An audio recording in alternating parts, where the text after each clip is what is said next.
Welcome back. The big talking point over the last couple of quarters has been the weakness in the FMCG sector. But remember, last year itself, BCG in its presentation did talk about FMCG volume growth lagging GDP growth, and that was then the talking point as well. 1 year later, not much has changed, but still a lot has changed. Affluent households moving out of the FMCG consumption, that's what data tells you, because FMCG volume growth, which over 2007 to 2003 has been at a compounding close to around 3.4%, affluent households over the next 10 years are expected to grow at a compounding of around 10%. Would that mean higher share of revenues for FMCG? Perhaps not. Why is that? Because if you look at the percentage spend of affluent households in categories, it's only 32% for FMCG. Where are the rich spending? They're spending more on, apparel. They're spending a lot on cars, 90% and 94% or 91% coming in on leisure travel itself. We speak to a lot of the hotel companies who are talking about that as well. Affluents, while they spend 3 times the average on daily essentials, what they spend on a lot more are leisure and entertainment, as well as, cosmetics and indulgence, close to 26 times the average spend. So we'll keep an eye out on that one because that could be an opportunity for consumer companies.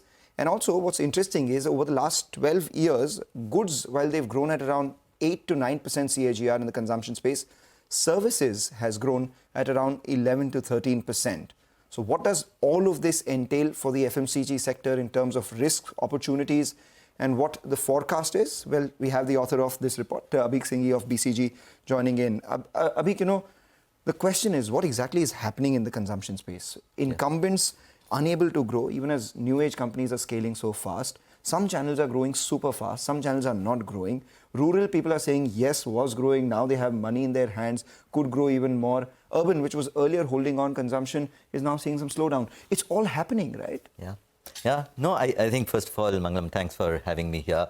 I think there's genuinely a consumption conundrum, right? Because on one hand, you see from a GDP data perspective, consumption holds steady at 60%, but then what is conventionally thought of as the consumption sectors, they are not growing so fast. So I think 3 things to just set it all in context.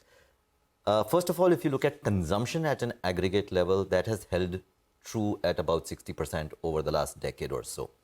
But if you look at FMCG as an example, or even if you look at some of the durables, they have not grown at that kind of a volume. So what's happening? We looked at it and we found that what the consumer is doing is, number one, shifting from goods to services. Got it. And even the NSSO data, which came out earlier this year, suggests that between 2011-12 to 2022-23, that's the same thing which has happened. So whether urban or rural, people are spending more on services rather than goods. Part number 1. Part number 2 is, like you mentioned, the affluent versus the middle versus the bottom. So if you look at it, the affluent households today, which are about 15 to 16% of the country, they actually are growing the fastest, but they are spending more on other categories compared to FMCG. So you're seeing that whether in FMCG, whether in durables, you're seeing that phenomena happen. But within that, I think there is de-averaged opportunity. So that's, I think, the third important point, because if you look at across any category within FMCG or broader, the premium segment is growing much faster. Right. And unpenetrated categories are going much faster. That's why you saw the cosmetics and indulgences being at the 26 times because the starting point is very low. Just to give another example on the same, if you look at the durables, right? So you have TVs or refrigerators which are at a 70% penetration and a 40% penetration, and you find that the growth in those categories is not that high.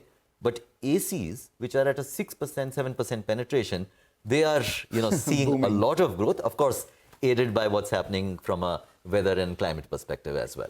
Abheek, good afternoon firstly. Thank you for joining in. Since you mentioned like so many things going against FMCG, right? Is FMCG consumption now the best barometer to check a consumption demand related trend? Because people spending so much on services, on travel, hospitality, is FMCG still the right barometer? I think that's a great question. And many times people would say, there is an S curve which is going to happen, right? And depending on who you talk to, they would say $2,000 or $3,000 is the tipping point. I think what people forget is the basket of goods and services which is available to the Indian consumer today is unlike anything which the Western European or the Chinese consumers saw 30 or 20 years back, right? So the share of wallet which is being competed for is a different one. So short answer to your question, FMCG, which was probably 15 years back, the best indicator of what was happening from a consumption perspective. Today, I think is a better barometer for maybe middle India or sectors. But at an aggregate level, I think the basket has to be broader. Absolutely. And, we see that as well. While there are companies which are struggling to grow volumes, there are concerts which sell tickets for, what, 50, 60,000 odd as well. So the urban consumption landscape has shifted. All of this boils down to just one big question. What should companies do? And what are you advising your clients to, move out of this funk of slowdown and grow? Because that's all that matters to the viewers and shareholders of these companies. Yeah. No, so I think, first of all, I would say there are companies who have done well even in this scenario. And if I look at common themes, there are probably 3 common themes which are coming out. I think number 1 is focus on value, right? So value for the consumer, which is what I would characterize as good product at great price, right? So I think those who have been able to deliver that have seen, significant upside, number 1. Number 2, really focusing on channels which are exploding, quick commerce being the most recent example, but I'm sure that in the next 12 months, along with quick commerce, maybe social commerce will be the next big thing, or maybe it is, the aided commerce in tier 2 towns. So I think that's the second, which is thinking about channels of the future. And third, I think, is what I would say the servicification of FMCG, right? So if earlier consumers were having, having their hair dyed at home, more and more people are actually doing that outside, right? So thinking about almost the institutional equivalent channel more strategically could unlock growth.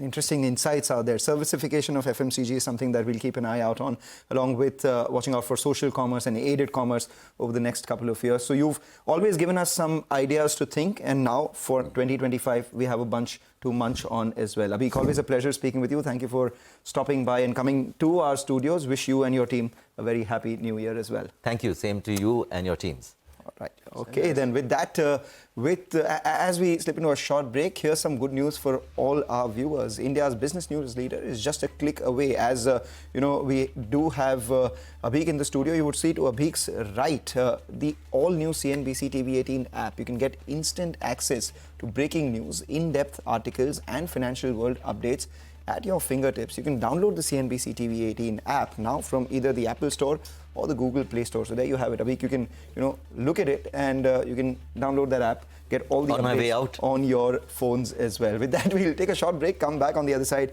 talk about the markets and a lot of individual stocks.